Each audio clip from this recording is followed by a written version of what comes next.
Take a quick inventory of your house and you'll likely find at least one lithium-ion battery, probably even several. They're used to power everything from cell phones to cordless power tools, children's toys, electric scooters, and e-bikes. One U.S. Consumer Product Safety Commission report found in the 5-year period from 2012 to 2017, many of those batteries were involved in more than 25,000 overheating or fire incidents. And today, the fires are spreading in more ways than one. Reporter Heather Graf shows us the newest hotspot linked to lithium-ion batteries and what steps are being taken to educate the public. Surveillance video shows the moment a lithium-ion battery for an e-bike exploded inside a family's garage in Arizona. It was really shocking and scary. My husband is the one who actually noticed. He noticed a smell. And this was the aftermath of a similar situation with a charging e-bike in Hawaii. Once it had ignited, it started a chain reaction that was very difficult to stop. Damage linked to lithium-ion batteries and prompting fire departments all over the country to sound the alarm. But the fires are not just happening in homes. They're also sparking inside recycling and waste processing facilities. This one in Wisconsin believed to be caused by a lithium-ion battery someone tossed in the trash. A 2021 report by the U.S. Environmental Protection Agency looked at 245 fires that were caused by or likely caused by lithium metal or lithium-ion batteries in recycling and waste management centers, along with landfills, transfer stations, and even garbage trucks.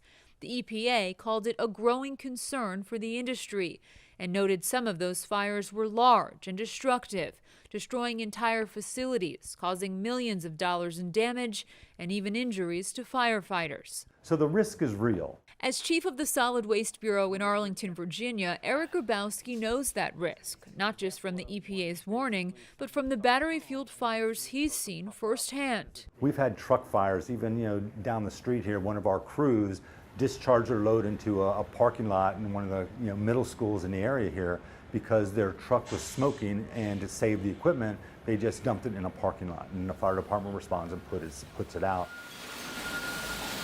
And when you consider hundreds of garbage trucks arrive at places like this every day, workers at Covanta's waste-to-energy facility in Alexandria, Virginia, will tell you the fire hazard expands exponentially. How big of a concern is that to you and your team here? Well, it's a big concern. Lithium batteries are very prevalent, and they're just increasing.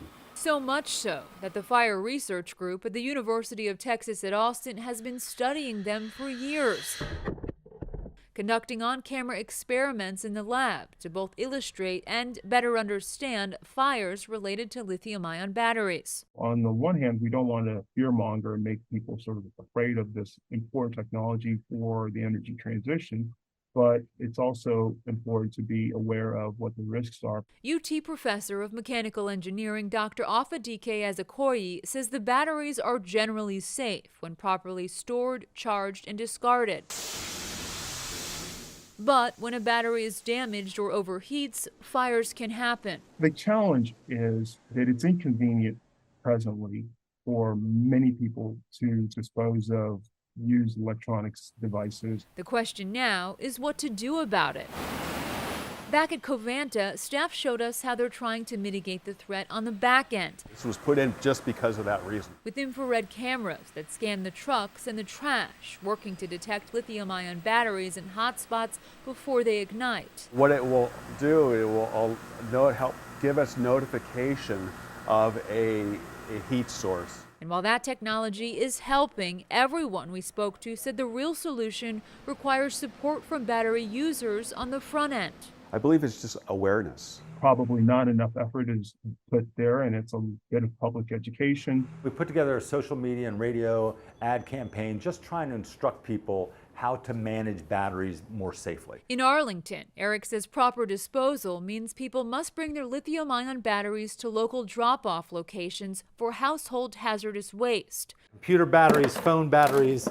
Where staff are trained to sort and separate before they're transferred to a third-party vendor that specializes in battery recycling. The bottom line is we want batteries not in a trash cart, not in a recycling cart, but taken to one of your household hazardous waste collection sites. That's the bottom line. And on the national level, the EPA is pushing a similar message, linking to websites like earth911.com and calltorecycle.org, where anyone can search by zip code to find a safe lithium-ion battery disposal site near you.